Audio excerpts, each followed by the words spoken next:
report Biafra radio to Asurok and to President Bola Ahmed Tinubu.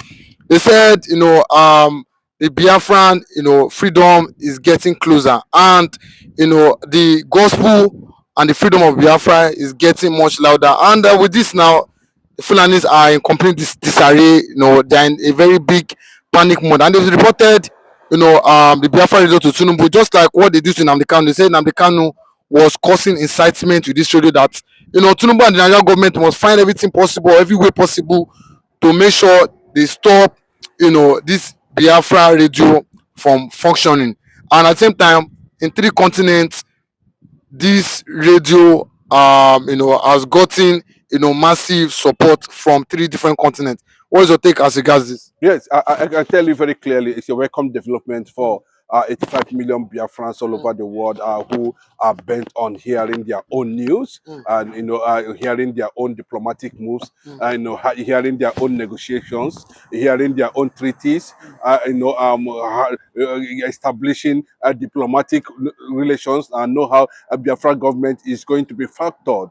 And the thing is that a lot of people did not believe that what happened in Finland, was just ordinary. They never knew it was not an ordinary thing, and the Biafran government and the IPOB are establishing their presence in all the continents in the world.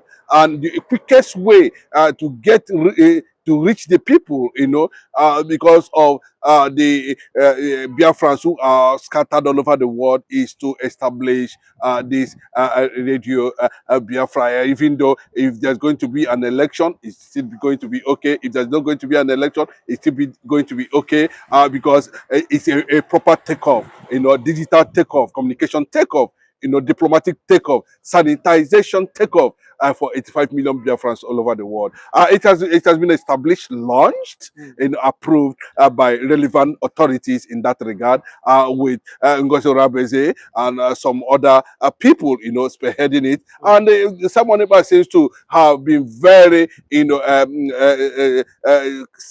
happy, joy, tears, knowing fully well that his subjects have taken up the matter of Biafra, the Biafran Charter, and the Biafran recognition campaign to the more global world.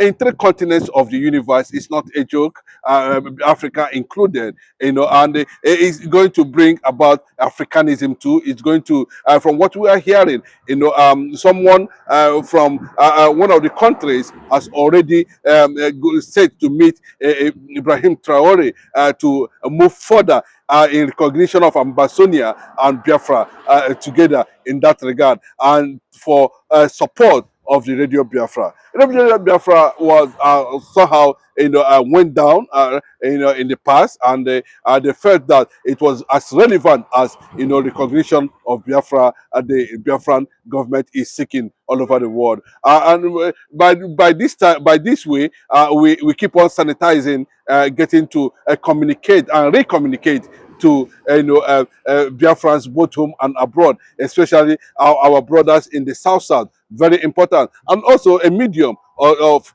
translation of the languages among African nations, among continents. If you are in China, you're going to be hearing Radio Biafra in China. If you're from Swahili, South Africa, Zulu, you are going to be hearing Biafran, language in Hausa too. There's going to be hearing Biafran radio everywhere.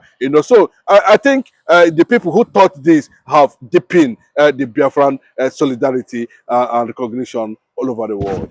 Okay, but we see what happened, during when Nnamdi Kanu wanted to bring radio transmitter, down to Nigeria. Yeah, even recently at the court, does not sure how to go to, the DSS facility, or office where Nnamdi Kanu is presently in, where they were to cross check, the radio transmitter Nnamdi Kanu brought in, but do you not think that the Fulanis, they know that as long as this radio transmitter is as long as they know that Radio Biafra is functioning, they know that this will bring more awareness for the liberation of Africa and Biafra? Yeah, the end as much as they have taken it upon them. They are the only one that will go there to report in Aso Rock, that the Biafra is back, radio is back on air. They thought that it was something they are just going to, turn down after they kidnapped Mazen Kanu illegally and other things they are playing with Nigeria. But they didn't know that, we don't know, they don't know the satellite that Biafra radio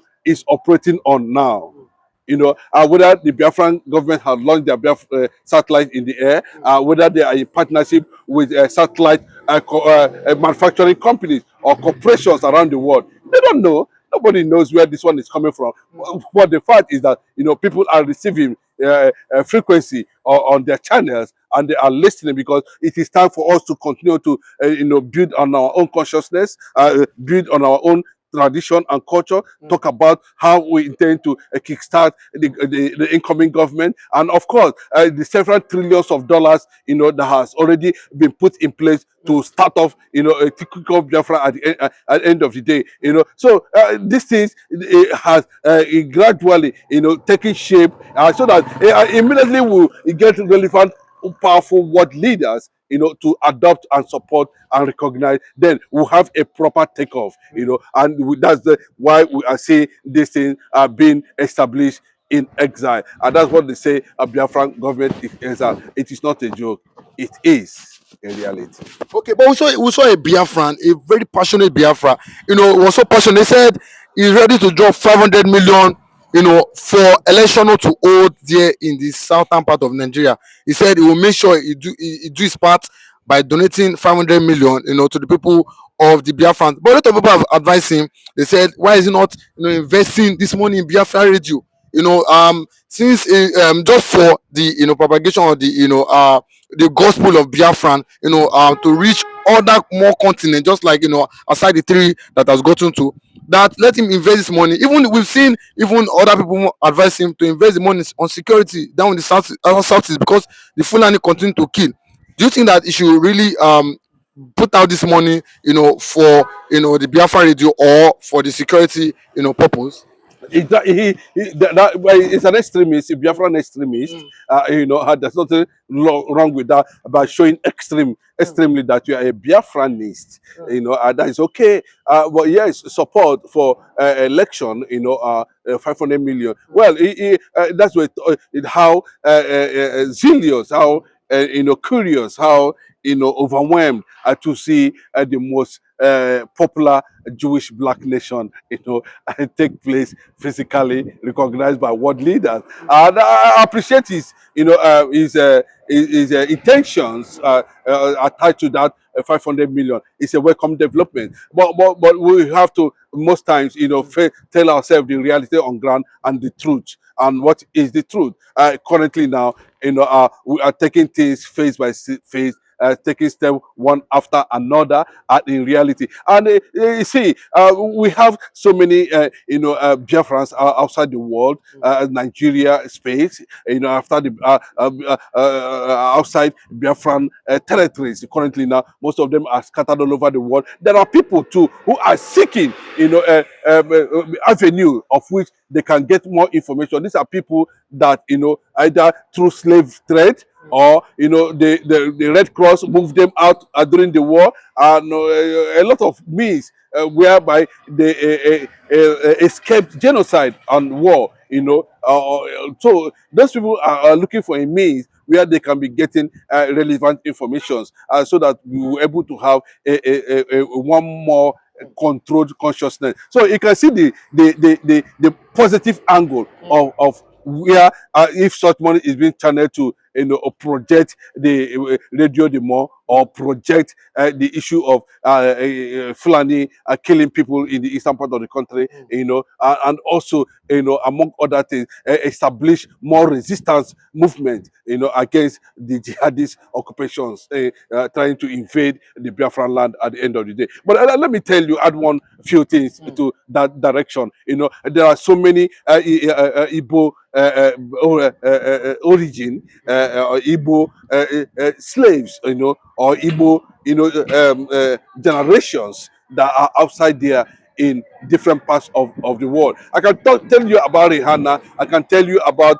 Lil Wayne. I can tell you about Lady Cardi B. You know, so many of them like that, thousands of them, you know, all over there. Now look at what happened to Falcons. You know, Super Falcons. You know, these are the people. Maybe they don't really understand what we are talking about when we mention that there should be a liberation of this particular tribe and race that has been subjected to nothing, and still they still carry the illumination of Africa all over the place. You can see what transpired there. At every point in time, you see the Igbo blood, you see the Igbo bloodline, you see the Biafran bloodline, you know, rising to the occasion to transform the image of this country, you know, to send a particular signal, you know, in all ramifications, socially and other. But when you can see, when it comes to anything that has to do with politics, they will tell you that this one is no go area, they are not entitled, they are not this, they are not that. But when they come to reality, you know, they rise to the occasion. So, and these people from from the background check, we have discovered, you know, they are Biafrans, whether man or woman. You know, not only in the football industry, also in the social industry, also in the IT industry. There is so many, all scattered all over the place. This Radio Biafra now is going to serve as a major tool of, you know, rebuilding and regaining our consciousness of who we are and what we stand for as the first Jewish black nation in the world, tribe. And that's what we are talking about, Biafra. And these are the only way we can send signals and then invite comrades, invite ambassadors, invite, you know, people to speak on that radio, and so that more sanitization and more understanding of what we intend doing about Biafra will come, especially those our neighboring brothers from the Ejo, Ishekiri, and Urobo, and of course the Middle Belt in Benue and the rest of them. Thank you very much.